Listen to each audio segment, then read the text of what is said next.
Hello friends, easy multi solution में आपका स्वागत है। इसरो VSSC का टेक्निकल असिस्टेंट का क्वेश्चन पेपर का डिस्कशन चल रहा है। 45 क्वेश्चन कंप्लीट हो गया था पिछले वीडियो में और इसमें 46 नंबर क्वेश्चन का था। एक थ्योनिस थ्योरम पर एक स्टेटमेंट का थ्रू दिया हुआ था। तो थ्योनिस थ्योरम का पूरा स्टेटमेंट जो दिया हुआ था लंबा था थोड़ा, तो इसलिए यहाँ पर अभी हूबहू स्टेटमेंट नहीं है, बट थ्योनिस थ्योरम का स्टेटमेंट हुआ था कि कैन बी थ्योरम थ्योरम में जो था कैन बी रिप्लेस बाय, कुछ ऐसे पूछा हुआ था। तो कैसे रिप्लेस किया जा सकता है, तो ये बाद में डिस्कस किया जाएगा जब क्वेश्चन पूरा का पूरा पता चलेगा। ठीक है, थ्योरम थ्योरम से भी क्वेश्चन था आपका नेटवर्क थ्योरी से। नेटवर्क थ्योरी से अगला क्वेश्चन है जेड पैरामीटर। तो इसमें क्या पूछा है, V11 equals to Z11 I11। तो जेड पैरामीटर का V1 और V2 दोनों इक्वेशन दिया हुआ है। इसमें ऐसे पूछा था Z इज कॉल्ड एज, कुछ ऐसे पूछा था। तो Z क्या कहा जाता है, open circuit impedance, open circuit impedance कहा जाता है। तो ये ऑप्शन सही हो जाएगा, या ओपन सर्किट पैरामीटर है। ठीक है, इसके बारे में पूरा नेटवर्क थ्योरी का जब मैं क्लास लूँगा तो पूरा का पूरा एक्सप्लेन करूँगा बहुत ही अच्छे से। तो अब मेरे चैनल को आप सब्सक्राइब कीजिए और देखते रहिए ताकि आपको नेटवर्क थ्योरी का पूरा क्लास, पूरा लेक्चर मिल सके फ्री ऑफ कॉस्ट। अब देखिए अगला क्वेश्चन है क्या, energy store bye a capacitor in voltage is V, मतलब energy store bye a capacitor पूछा हुआ था। तो क्या है, जबकि वोल्टेज अप्लाई किया गया था V और इसमें चार्ज किया था Q, कुछ ऐसे क्वेश्चन था। पूरा स्टेटमेंट ठीक से अभी यहाँ लिखा नहीं गया है, अधूरा स्टेटमेंट है। बस क्वेश्चन में क्या था, ये V था और Q था। उसके बाद इसके पावर क्या होता है, power equals to work divide by time, ऐसा कर सकते हैं। और वर्क को क्या कर सकते हैं, एनर्जी के इक्विवेलेंट कर सकते हैं। ठीक है, एनर्जी के इक्विवेलेंट कर सकते हैं। तो एनर्जी इक्वल्स टू PT, तो W इक्वल्स टू PT लिख सकते हैं, W equals to power into time. और पावर को क्या लिख सकते हैं, VI, पावर को क्या लिख सकते हैं, V इंटू आई, V इंटू आई इंटू T हो गया। सो यहाँ पर T हो गया। अब बताइए I क्या लिख सकते हैं, I को V into I, I equals to Q equals to IT होता है। तो I को Q/T लिख सकते हैं ना, Q/T लिख सकते हैं। तो ये T यहाँ पर पड़ा हुआ है, ये लिख दिया गया, तो इसको इरेज कर दीजिए। ठीक है, अब देखिए T से T यहाँ कैंसिल हो जाएगा, तो W इक्वल्स टू VQ बचेगा। ठीक है, इस तरह से आप डेराइव भी कर सकते हैं। नेक्स्ट क्वेश्चन देखते हैं। नेक्स्ट क्वेश्चन में दिया हुआ है, क्वेश्चन नंबर 50 क्या है, A equals to 2x2 matrix दिया हुआ है, 2x2 मैट्रिक्स दिया हुआ है, जो कि इसका डिटर्मिनेंट 25 है। यानी कि अगर A को एक इस तरह से मैट्रिक्स दिया हुआ था, इस तरह से मैट्रिक्स दिया हुआ था, यहाँ पर अगर 4 है, यहाँ 6 है, यहाँ -1 है, यहाँ 1 है, तो इसका डिटर्मिनेंट निकालेंगे। तो डिटर्मिनेंट ऑफ A कितना आएगा, डिटर्मिनेंट ऑफ A कितना आएगा, 25 आएगा। अब 5 टाइम्स A करना है, 5 टाइम्स A कर देते हैं। इधर आते हैं थोड़ा, 5 टाइम्स A करने का मतलब क्या है, 5A। और अगर मैट्रिक्स है तो हर एक टर्म में 5 से मल्टीप्लाई होगा। यहाँ 4 था तो यहाँ 20 हो जाएगा, यहाँ 1 था तो यहाँ 5 हो जाएगा, यहाँ -1 था तो -5 हो जाएगा, यहाँ 6 था 30 हो जाएगा। अब इसको फिर ऐसे ही इसका डिटर्मिनेंट निकालेंगे, 5A का डिटर्मिनेंट निकालेंगे तो क्या आएगा, 3 2 मीन्स 20 गुणा 3, यानी कि 3 दूना 6 और डबल 0 600, माइनस यहाँ इस माइनस की वजह से प्लस हो जाएगा, इस माइनस की वजह से प्लस हो जाएगा। 5 25 25, 5 5 25, तो 625 आ गया। यानी कि ये कह सकते हैं कि अगर ये 25 दिया हुआ था तो 5A क्या हो जाएगा, 625, यही आंसर था। एक तरीका और बता देते हैं, देखिए इसको देख लीजिए फिर से एक तरीके में और। अब मैट्रिक्स A दिया हुआ था इस तरह से, तो यहाँ अगर 5 है, यहाँ पर 5 है, यहाँ 0 0 है, 5 5 25, मॉड ऑफ A करेंगे तो क्या होगा, 25 आ जाएगा। अब 5A करेंगे, इसको 5A करेंगे तो क्या हो जाएगा, यहाँ पर 25 आ जाएगा, यहाँ 0 यहाँ 0, यहाँ पर 25 आ जाएगा। तो यहाँ पर क्या हो गया, यहाँ पर क्या हो गया, मॉड 5A इक्वल्स टू 625। तो सिर्फ और सिर्फ ये कोइंसिडेंस नहीं है, ये एवरी केस में ट्रू हो जाएगा, एवरी केस में ट्रू हो जाएगा। आपको मैंने वेरीफाई भी कर दिया। ठीक है, तो इस तरह से हमारा ऑप्शन 625 आंसर हो जाएगा इसमें। नेक्स्ट क्वेश्चन है, नेक्स्ट क्वेश्चन क्या है, देखिए एक सिग्नल दिया हुआ है 51 में, और इस सिग्नल के बारे में पूछा था इवन है कि आड है। तो बिल्कुल सही, एकदम आसान है। ये जो वाई एक्सिस है इसके क्रॉस से मिरर बन गया, मिरर सिग्नल बन गया तो ये इवन सिग्नल है, मिरर सिग्नल बन गया तो इवन सिग्नल है, नहीं तो आड है। तो देखिए मिरर हो रहा कि नहीं, बिल्कुल मिरर हो रहा है। देखिए जो जिस तरह का इधर सिग्नल है उस तरह का इधर भी है। ठीक है, तो ये हमारा इवन सिग्नल है, ये इवन सिग्नल है। और नेक्स्ट क्वेश्चन है, नेक्स्ट क्वेश्चन देखिए, नेक्स्ट क्वेश्चन जेड ट्रांसफॉर्म के बारे में दिया हुआ था। तो Z transform A power n greater than equal to 0 है, तो Z transform of A power n will be, तो जेड ट्रांसफॉर्म क्या हो जाएगा, Z by Z minus A और mod of Z greater than A, यही आंसर होना चाहिए था। अब ये ऑप्शन में ये सब थे कि नहीं हूबहू एग्जैक्ट मतलब मालूम नहीं है, बट कुछ ऐसे ही ऑप्शन जरूर थे। ठीक है, तो क्वेश्चन नंबर 52 हो गया। क्वेश्चन नंबर 53 की ओर चलते हैं। क्वेश्चन नंबर 53 की ओर चलते हैं। क्वेश्चन नंबर 53 देखिए, पढ़िए क्वेश्चन नंबर 53 क्या दिया है। If Fourier series expansion even function not consist of, मतलब अगर फोरियर सीरीज का कोई एक्सपेंशन है तो कुछ करके ए नॉट प्लस ए एन करके था क्वेश्चन सर इक्वेशन, तो उसमें क्या है, उसमें अगर कहा जाए इवन फंक्शन दिया है तो इवन फंक्शन में कौन सा टर्म नहीं आएगा, साइन टर्म नहीं आता है। ऑड फंक्शन में कौन सा टर्म नहीं आता है, कास नहीं आता है। ठीक है, और एक डीसी टर्म होता है, डीसी टर्म को ए नॉट बोलते हैं। ठीक है, और एक ए एन होता है, एक बी एन होता है। ठीक है, 3 टर्म होते हैं। ये फोरियर सीरीज है, उस पर हम ज़्यादा डीप में नहीं बात करेंगे। ठीक है, नेक्स्ट क्वेश्चन पर चलते हैं। 49 जो भी छूट चुका था। 49 में क्या था, find time constant of given circuit. Circuit क्या था, एक फ्रेंड ने मेरे बताया कि astable multivibrator using BJT, इसका सर्किट था, बट वैल्यू याद नहीं है। तो सर्किट थोड़ा सा बड़ा था, वैल्यू थोड़ा डिफिकल्ट थे याद करने। तो जब आंसर किया जाएगा तो इसमें आप देखेंगे टाइम कांस्टेंट उसमें कैलकुलेट करके आपको मैं बता दूंगा। ठीक है, तो अगले क्वेश्चन पर चलते हैं। Question number 54। क्वेश्चन 54 पढ़िए, बहुत ही आसान क्वेश्चन है। अगर आपको आप बेसिक्स आता है तो इसमें कुछ भी नहीं है, very easy question it is. So here क्या करेंगे, यहाँ पर ये देखिए 0 वोल्ट है तो यहाँ भी 0 वोल्ट आ जाएगा वर्चुअल ग्राउंड से। तो यहाँ पर लगाइए ये 1 वोल्ट डिवाइड बाई 1 माइनस 0, तो 1 माइनस 0 डिवाइड बाई 20, 1 बाई 20 हो गया। 2 माइनस 0 डिवाइड बाई 40, यानी कि इसका करंट निकल गया, इसका करंट निकल जाएगा, इसका करंट निकल जाएगा, ऐसे ही। तो 1 बाई 20 1 बाई 20 1 बाई 20 तीनों का आएगा कट करके। तो देखिए इसको मैं दिखा भी दे रहा हूँ कैसे। यहाँ पर KCL अप्लाई कीजिए। यहाँ पर मान लीजिए कोई आई करंट जा रहा है पूरा का पूरा, और यहाँ पर I1। ठीक है, जो करंट इधर जाएगा वही करंट ऊपर उधर जाएगा। ठीक है, तो incoming current is equal to outgoing current. ठीक है, तो अप्लाई कर देते हैं। देखिए 1 minus 0 divide by 20 plus 2 minus 0 divide by 40 plus 3 minus 0 divide by 60। ठीक है, तो ये 0 है, जबकि आप 6 ना समझ लें, 0 है, ये 6 ना समझें, 60। ठीक है, इक्वल्स टू क्या होगा बताइए, 0 minus V output, 0 minus V output divide by ये 60। ठीक है, ये हो गया। अब इसको देखिए सॉल्व करेंगे और ज़्यादा, तो आगे सॉल्व करते हैं। ये टोटल 3/20 हो जाएगा, 3/20 होगा, 3/20 होगा। सॉल्व करके आप चेक कर लीजिएगा, मैं डायरेक्टली लिख दे रहा हूँ। Minus V output divide by 60 equals to 3/20।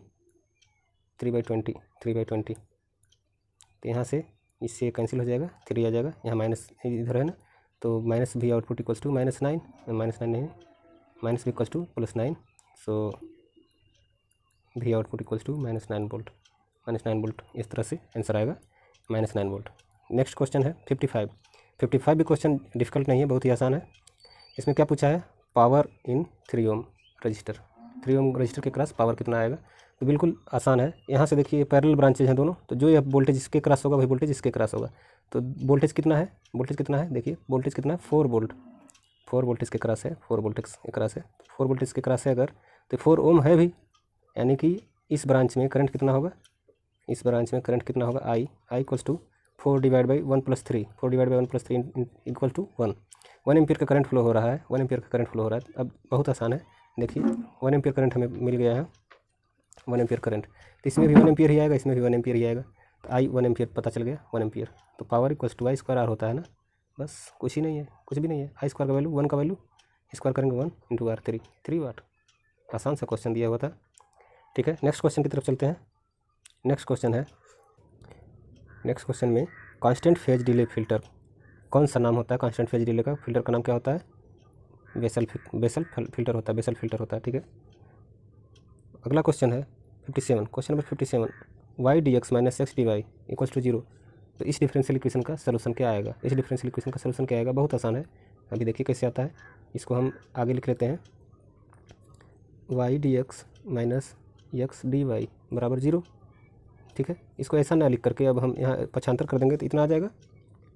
ठीक है, उसके बाद y के नीचे y और x के नीचे x कर दीजिए। So dx equal divide by x equals to dy by y। ठीक है, y को इधर भेज दीजिए, x को इधर भेज दीजिए। ठीक है, तो इस तरह से इतना आ गया। अब इंटीग्रेशन दोनों तरफ से कर देंगे तो क्या आएगा, ये क्या आ जाएगा, log x आया तो c भी लगा दीजिए कांस्टेंट, log x इंटू सी। तो कांस्टेंट को कहीं भी आप लगा सकते हैं, कोई दिक्कत नहीं होता है। इक्वल्स टू क्या हो गया, log y, तो log से log कैंसिल हो जाएगा, तो y equals to C x आएगा, y इक्वल्स टू क्या आएगा, CX। नेक्स्ट क्वेश्चन की तरफ बढ़ते हैं। नेक्स्ट क्वेश्चन क्या है? नेक्स्ट क्वेश्चन देखिए, twisted wire is coupled to avoid EM interference. यही आंसर हो जाएगा। क्वेश्चन और आंसर एक ही में मैंने लिख दिया है। ट्विस्टेड पेयर से क्वेश्चन था, तो कपल क्यों किया जाता है? तो किसके लिए? Avoid electromagnetic interference. ठीक है, ट्विस्टेड पेयर इसलिए यूज़ किए जाते हैं वायर के। अब देखिए नेक्स्ट क्वेश्चन क्या है। नेक्स्ट क्वेश्चन पढ़िए 59 इधर है। Find the RMS value of, ये सिग्नल एक गिवन था, RMS वैल्यू फाइंड करना था। जब हमें मैक्सिमम वैल्यू पता है तो इसका RMS वैल्यू क्या होता है? IRMS = IM divide by √2। √2 को हम लिखेंगे 0.707 IM। हो गया। अब नेक्स्ट क्वेश्चन है, बहुत ही आसान क्वेश्चन है अभी ये भी। A dash into A dash plus B dash. अब A dash into A dash plus B dash ऐसे दिया है। अगर A डैश का अंदर देखिए, A डैश कॉमन ले लिया गया, पहले A से मल्टीप्लाई किया गया A डैश से, A डैश हो गया plus A dash B dash हो गया। अब A डैश कॉमन हो गया तो 1 प्लस B डैश, 1 में कुछ भी ऐड करेंगे, बाइनरी नंबर है, हाईएस्ट वैल्यू है, तो 1 से ज़्यादा कुछ होगा नहीं, उतना ही रहेगा, 1 ही रहेगा, तो ये पूरा का पूरा 1 बन जाएगा, तो A डैश आंसर आ जाएगा, A dash answer. Next question है common collector amplifier. Common collector amplifier के लिए पूछा था, तो इसमें 4 ऑप्शन दिए हुए थे, जबकि ये ऑप्शन हमारा सही था। यूनिटी वोल्टेज गेन होता है, unity voltage gain, unity current gain option में दिया था। उसके बाद ऐसे 2-3 ऑप्शन, 4 ऑप्शन दिए थे, तो इसमें से ऑप्शन चूज करना था कौन सा सही है। तो अगर आपको जानकारी है तो बहुत आसानी से इसको टिक मार करके सेकंड्स में ही आप दूसरे क्वेश्चन पर स्विच कर सकते हैं। एक तरह क्वेश्चन और दिया हुआ था, Laplace transform of a function which is starting from t = a। तो t = a पर जो स्टार्ट हो रहा है उसका लाप्लास ट्रांसफॉर्म क्या होगा? तो रैंप फंक्शन है, तो रैंप फंक्शन दिया हुआ था, तो रैंप फंक्शन इस तरह से है, इस t = 0 से स्टार्ट होगा तो यहाँ होगा, t = a से स्टार्ट होगा तो यहाँ होगा। ठीक है, यानी कि RT होगा इस तरह से, यहाँ से स्टार्ट होगा तो यहाँ पर RT - a हो जाएगा, तो RT - a हो जाएगा इस तरह से FT। तो RT - a का जो होगा तो टाइम शिफ्टिंग प्रॉपर्टी अप्लाई करेंगे। जब टाइम शिफ्टिंग प्रॉपर्टी अप्लाई करेंगे तो पहले तो RT होता है, RT = लाप्लास लेंगे तो RT का लाप्लास इतना आ जाएगा, RT का लाप्लास इतना आ जाएगा, यहाँ लाप्लास ट्रांसफॉर्म है। ठीक है, तो 1/s²। अब टाइम शिफ्टिंग प्रॉपर्टी अप्लाई करेंगे, e पावर -as का मल्टीप्लाई इसमें आ जाएगा, e पावर -as का मल्टीप्लाई आ जाएगा। ठीक है, तो इस तरह से ऑप्शन हमारा यही सही हो जाएगा। ठीक, नेक्स्ट क्वेश्चन है। नेक्स्ट क्वेश्चन देखिए, डीमॉड्यूलेशन रिसीवर, यानी कि डीमॉड्यूलेटर का जो रिसीवर था यूजिंग एनवेलप डिटेक्टर, ये प्रॉपर डीमॉड्यूलेशन कंडीशन क्या था? यानी कि डीमॉड्यूलेशन में एनवेलप डिटेक्टर का प्रॉपर डीमॉड्यूलेशन हो सके, उसके लिए उसका मॉड्यूलेशन इंडेक्स <1 होना चाहिए। यही क्वेश्चन था, बहुत आसान था। अब क्वेश्चन नंबर 64 देखते हैं। एक 64 में क्वेश्चन में क्या था, एक ट्रांसफार्मर दिया हुआ था 1000 वोल्ट एम्पियर ट्रांसफार्मर, जो सप्लाई कर रहा है 100 volt ampere power to a pure inductive load. The maximum power deliver to that inductor will B.